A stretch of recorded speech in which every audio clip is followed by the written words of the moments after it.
do profeta Jeremias, capítulo 29, a partir do versículo 11 até o 13.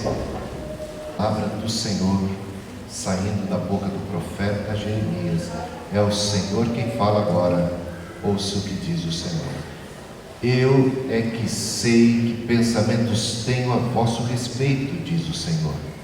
Pensamentos de paz e não de mal, para vos dar o fim que desejais. Então me invocareis, passareis a orar a mim, e eu vos ouvirei. Buscar-me-eis e me achareis, quando me buscardes de todo o vosso coração. Repetindo o último versículo, verso de número 13. Buscar-me-eis e me achareis, quando me buscardes de todo o vosso coração, é o que diz o teu Criador. É a palavra do Senhor para você nesta noite. Amém. Pode se assentar.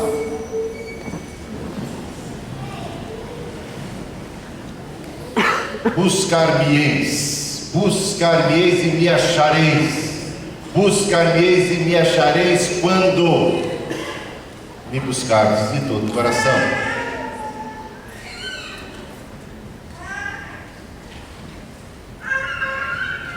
Jesus Cristo falou à mulher samaritana: o Pai busca adoradores que o adorem em espírito e em verdade. Nós devemos buscar a Deus, e Deus também nos busca. Mas o que Deus busca quando passeia no meio da humanidade? Ele busca verdadeiros adoradores. Ele busca adoradores que o adorem em espírito e em verdade. Qual é o maior de todos os mandamentos? Amar a Deus sobre todas as coisas. Deus busca pessoas, Deus busca homens e mulheres, busca crianças, adolescentes, jovens, adultos, anciãos, que o adorem em espírito e verdade, que o amem sobre todas as coisas. Esta é a grande procura de Deus, e nós devemos buscar a Deus, e Deus diz que vai se deixar encontrar. Já brincou de esconde-esconde? Quem já brincou? Sabe então que quando a gente se esconde, procura se esconder no lugar que imaginamos que o outro não vai encontrar. É interessante que Deus aqui esteja falando: buscar-me-eis e me achareis, quando me buscardes de todo o coração. Dá a ideia que Deus se esconde e se revela quando bem entende. Deus não está a nossa mercê. Deus não está disponível a nós do nosso próprio jeito. Deus escolheu um caminho de se comunicar com os seres humanos, e esse é o caminho da fé. E Deus espera que seres humanos, suas criaturas, o busquem, mas o busquem de verdade. O adorem, mas o adorem de verdade. O reverenciem e o amem, mas façam isso de todo o coração e acima de todas as coisas.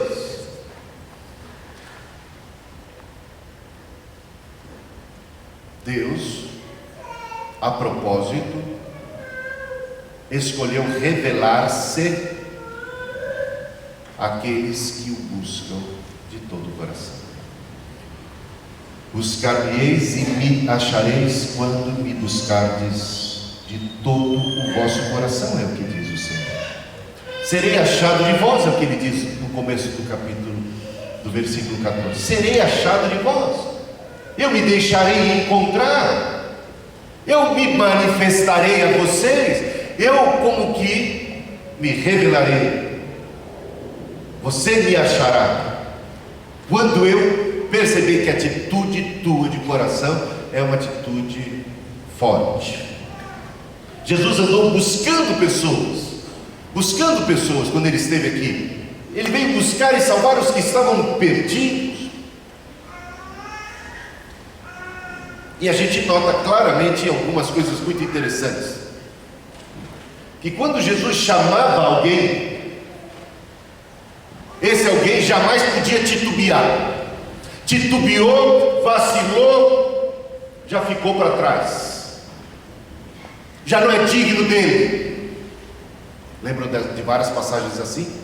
Ele chamou Levi, o cobrador de impostos, um pecador, mas esse pecador respondeu prontamente sim, e foi seguidor de Jesus Cristo, e foi transformado em Mateus. Ele chamou Pedro, João, Tiago, pescadores, homens lábios impuros, mas quando eles ouviram a voz do Senhor, logo a reconheceram e seguiram. Pedro até disse: não sou digno que entres em meu barco. Ficou maravilhado com Cristo, deixou tudo e passou a seguir. Tem gente que despreza a Deus, tem gente que faz pouco caso do Evangelho, da palavra de Cristo. Tem gente que vive a adiar uma entrega, vive a adiar um compromisso, vive a postergar uma devoção de sua vida a Deus. Estes de fato não são dignos do reino de Deus. Esses não sabem o que estão fazendo. Esses estão desprezando o convite do Senhor Todo-Poderoso. O Senhor convida, o Senhor busca, o Senhor externa o seu amor, mas espera uma resposta digna à altura de tamanha vocação, de tamanho chamado. Quando não é assim, ficamos para trás. Tem casos em que Jesus claramente diz: olha, venha e siga-me. E essa pessoa responde assim: não, deixa-me primeiro enterrar meus pais. Lembram disso? Primeiro os pais, coisa nenhuma. Os pais nunca podem estar em primeiro lugar. Deus precisa estar em primeiro lugar.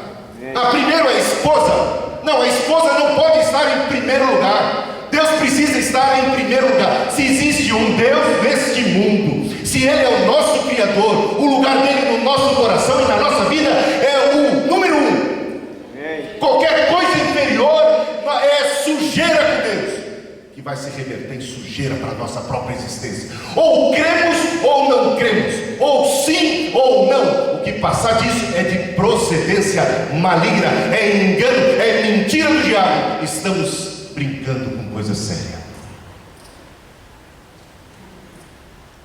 Que história é essa de primeiro? Que história é essa de outras prioridades em nossa vida? Vou ver se abre um espaço para Deus na agenda. E aí, meus amados irmãos, cada um julgue a si próprio. Se nós julgarmos a nós mesmos, não seremos condenados no final, no dia do juízo.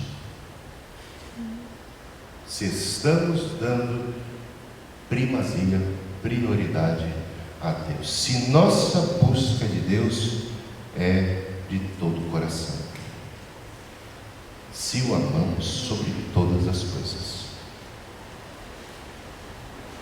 se Ele é mais importante para nós do que qualquer outra coisa.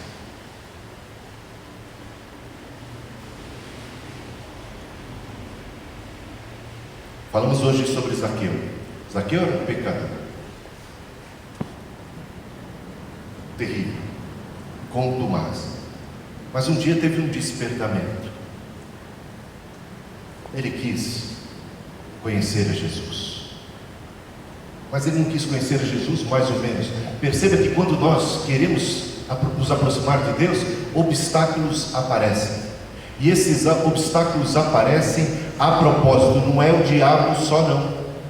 É o próprio Deus permitindo que eles se levantem na nossa direção, porque Deus quer ver até quanto nós o desejamos, até quanto nós ansiamos por Ele. Você está querendo me conhecer, Zaqueu? Então vamos ver mesmo se está. Pode botar uma multidão entre Jesus e Zaqueu, não é? Uma multidão que serve de desculpa para muita gente, mas que no caso de Zaqueu, porque a vontade era firme, não serviu de desculpa, foi adiante. Era de pequena estatura, mais um obstáculo para sequer poder enxergar Jesus diante da multidão. Mas ele encontra uma saída, dá um jeito, vai em frente, sobe numa árvore. Buscar-me-eis e me achareis quando me buscardes de todo o coração. Se a multidão fosse suficiente para impedir Zaqueu de conhecer a Jesus, se sua questão de pequena estatura fosse um impedimento suficiente, então Zaqueu não era digno de Jesus.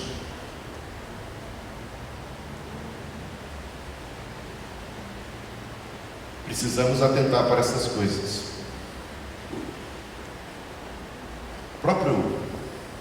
Os próprios profetas do Antigo Testamento diziam assim, Deus falava através deles, dizendo: as minhas mãos não estão encolhidas, os meus braços não estão encolhidos para abençoar-vos,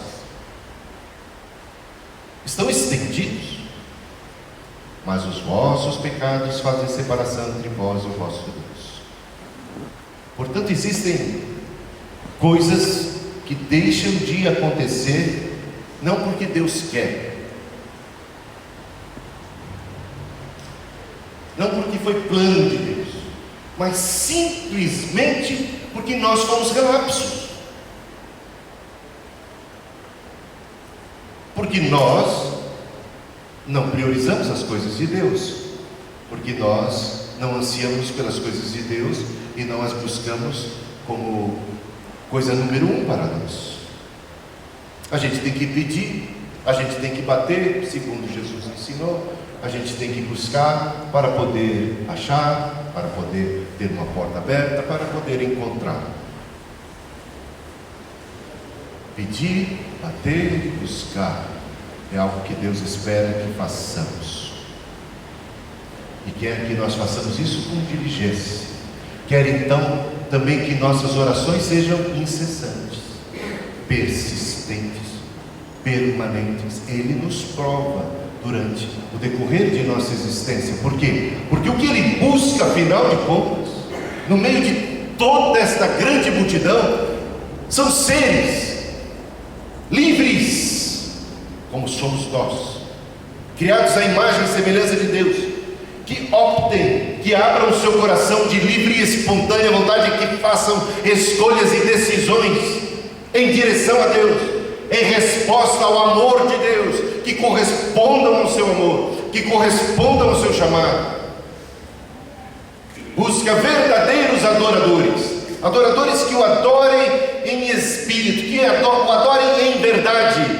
De fato, podemos então imaginar, concluir até, que todos nós estamos sendo testados, que a nossa existência aqui na Terra é um grande teste, e os aprovados serão aqueles que buscam a Deus em primeiro lugar, que correspondem com fé ao seu amor, que o amam em resposta ao amor revelado lá na cruz do Calvário, que o buscam de todo o coração, que o invocam, que oram e que se colocam, como diz o apóstolo Paulo, todos nós devemos fazer. Aliás, o apóstolo Paulo diz isto com muita ênfase em Romanos, capítulo 12, nos primeiros 2 versículos. Paulo diz assim: rogo-vos, irmãos, e olha que se dirigia à igreja, rogo-vos, irmãos, pelas misericórdias de Deus. Esse é um rogo muito intenso que apela para as misericórdias de Deus. Para quê? Para que apresenteis, cada um de vocês, apresentem-se diante de Deus, apresentem os seus próprios corpos, devotem sua própria existência a Deus, num sacrifício vivo, santo e agradável, que é o vosso culto racional. Culto não é da boca para fora. Culto não é sem coração.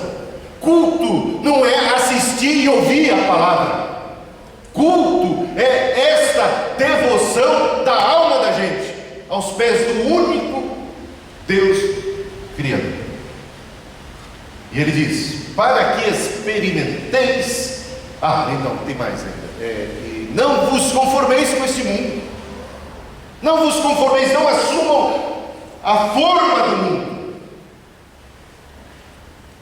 a forma do mundo. Você bota um bolo numa forma retangular, o bolo não vai sair redondo, concorda? Bota numa forma redonda, não vai sair quadrado. Não vos conformem com este mundo. Diz João em sua primeira epístola: não ameis o mundo. Não fique fascinado com as luzes, com as atrações, com os encantamentos deste mundo e com as coisas deste mundo pelas quais os homens se matam, traem uns aos outros, puxam o tapete um dos outros, mentem, roubam e fazem todo tipo de coisas absurdas, atrás de prazeres, de conquistas temporais. O mundo passa, diz João, e com ele as suas concupiscências, os seus desejos, as suas ambições, as suas cobiças. Nada trouxemos para esse mundo, desse mundo nada levaremos na hora de nossa morte. Mas aquele que faz a vontade de Deus, diz João, esse permanece para sempre. E Paulo lá em Romanos capítulo 12 diz: não vos conformeis com esse século, transformai-vos pela renovação da vossa mente. Cuidado, que a sua mente pode estar contaminada, cauterizada pelo pecado, contaminada pelas coisas desse mundo, influenciada pelo espírito que atua nos filhos da desobediência, que tem embrutecido os corações dos homens. Diz o apóstolo Paulo em Efésios que estas pessoas estão como que entorpecidas, endurecidos de coração, abrutalhados no seu entendimento, obscurecidos de entendimento, alheios à vida de Deus por causa da ignorância em que vivem, pela dureza dos seus corações. Não se amoldem a eles, transforme a mente, renova a sua mente, para que você possa experimentar qual seja a boa, perfeita e agradável vontade de Deus. Aí voltamos a Jeremias 29. Veja o paralelo de Jeremias 29 com Romanos capítulo 12. É a mesma coisa, só que invertido. Começa Deus a falar no versículo 11 que a vontade dele, que o plano dele, que o propósito dele para a tua vida é alguma coisa boa, não é? Boa. Os meus pensamentos, os meus planos, diz o Senhor, para você são coisas boas. O apóstolo Paulo diz no final que a vontade de Deus é boa, é agradável, é perfeita.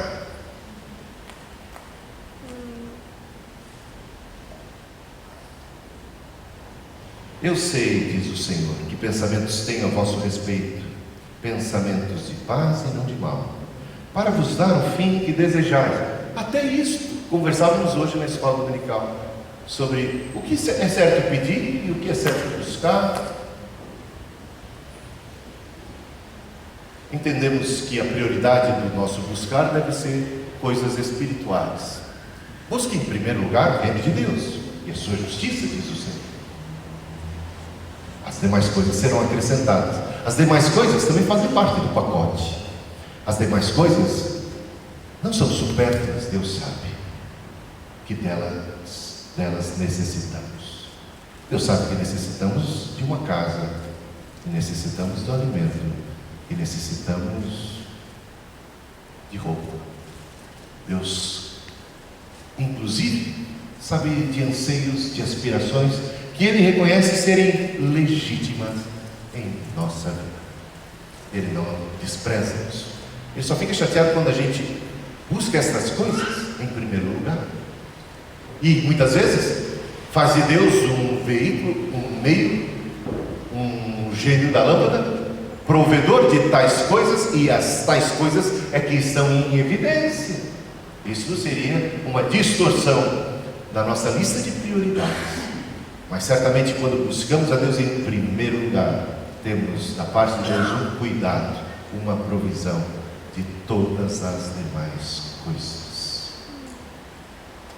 Diz também o Salmo de número 37, entrega o teu caminho ao Senhor, confia nele, o mais ele fará, ele satisfará os desejos do teu coração.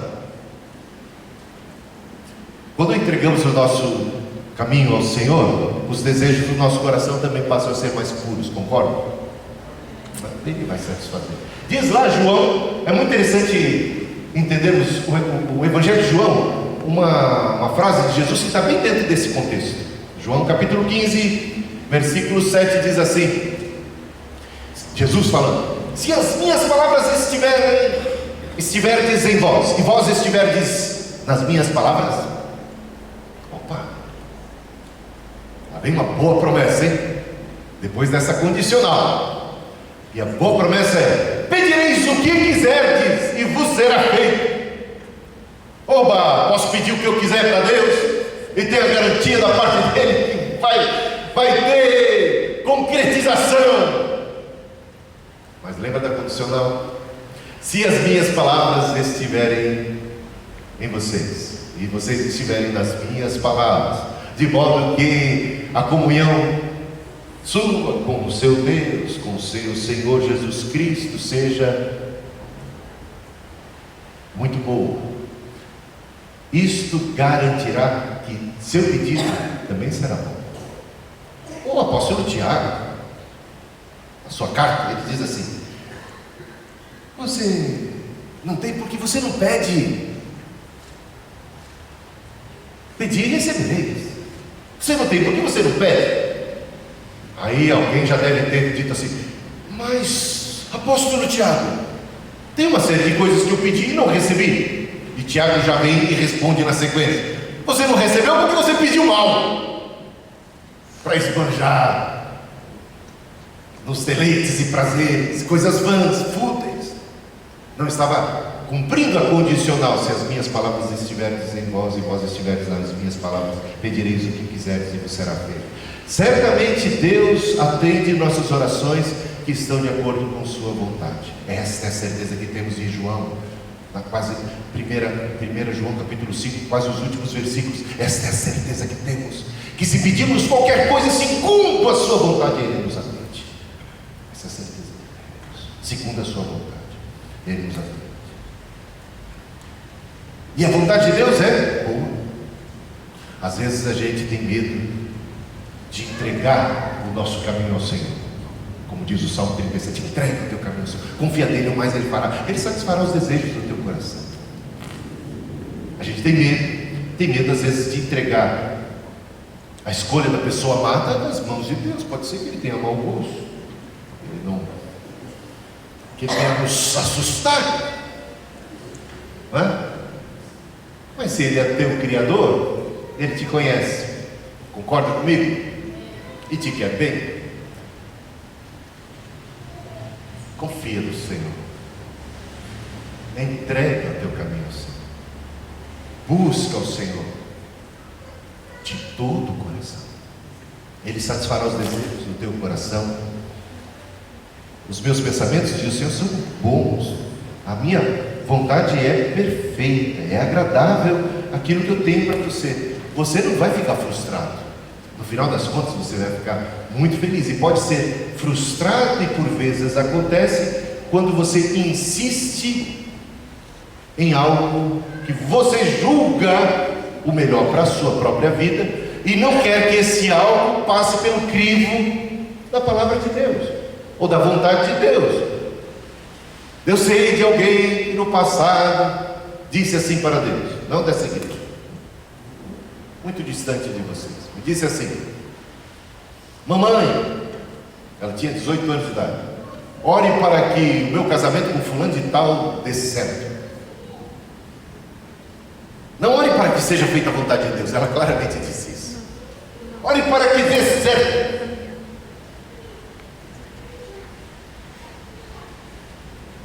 Bom, ela casou a si mesma, insistiu e deu errado. Nós somos, em relação a Deus, o mais sábio de nós, em relação ao Senhor, o Criador, o mais sábio de nós é o obtuso, né?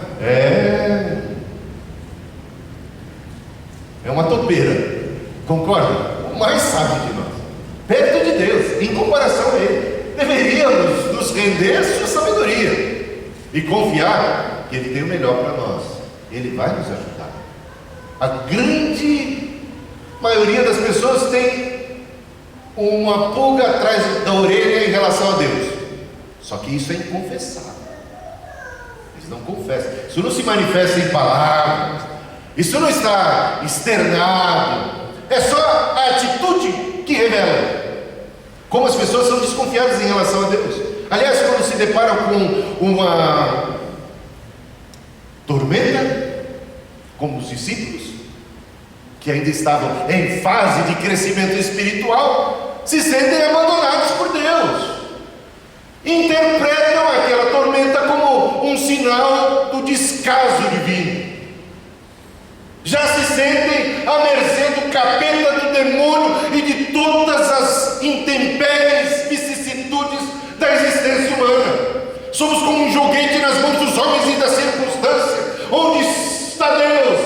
E diziam os discípulos para Jesus: não se te dá, Jesus, que morramos. Não suportam o sono ou o silêncio de Deus.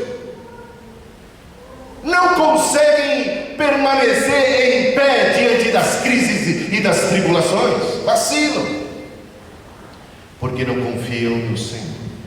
Se nós não confiarmos no Senhor, dificilmente o buscaremos de todo o coração. Se nós não confiarmos no Senhor, dificilmente nos entregaremos aos seus cuidados. Como é que alguém pode casar com uma outra pessoa quando não confia nela? Eu vou dormir de um olho aberto, todo fechado, se eu não confio em quem está do meu lado, não é não? Não é não? Seja homem ou mulher, eu tenho que confiar muito nessa pessoa com quem eu vou me casar. Eu entrego a ela, ou a ele, ou a pessoa no caso, né? Para pensar que muitas vezes a nossa falta de entrega a Deus é pura falta de fé e de confiança. Muitas vezes julgamos uma perda de tempo. Não, esse negócio da fé, da religiosidade, talvez eu encontre aqui até uma unidade estanque na minha existência, um compartimento em que eu possa estar desenvolvendo alguma área da minha espiritualidade, mas isso está à margem da minha própria vida. A maioria das pessoas são assim.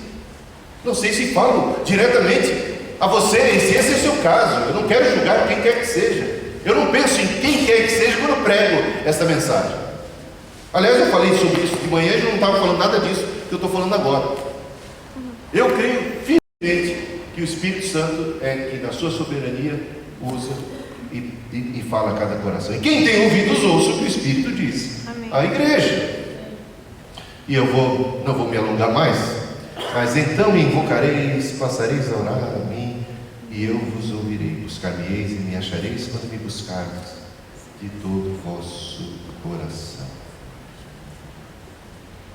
Clama a mim e responder-te-ei. E se não clamar, bem, a promessa diz: clama e eu respondo. Busca e você acha. Bate e você vai ter porta aberta. Procura e você vai encontrar.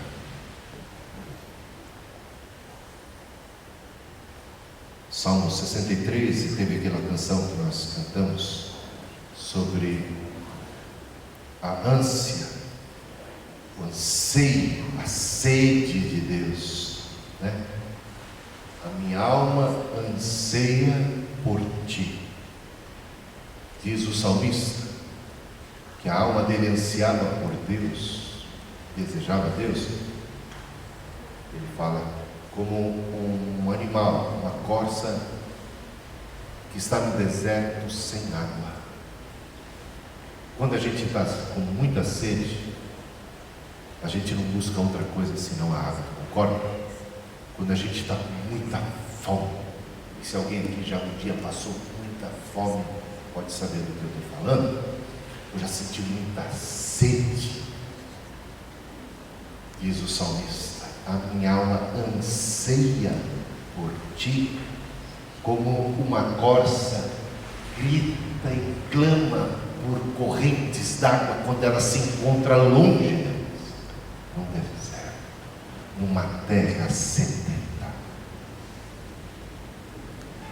Que nós possamos reconhecer a nossa necessidade da água viva que é Jesus, do pão vivo que é Jesus, e o busquemos de todo o coração e passemos a dar a Ele a primazia, o lugar número 1 na nossa existência. Que a nossa busca não seja uma busca qualquer, que a nossa sede de Deus seja uma sede que nos impulsione e que nos leve a ultrapassar todas as barreiras, todos os obstáculos, até encontrarmos finalmente aquele que pode matar, mitigar a nossa sede.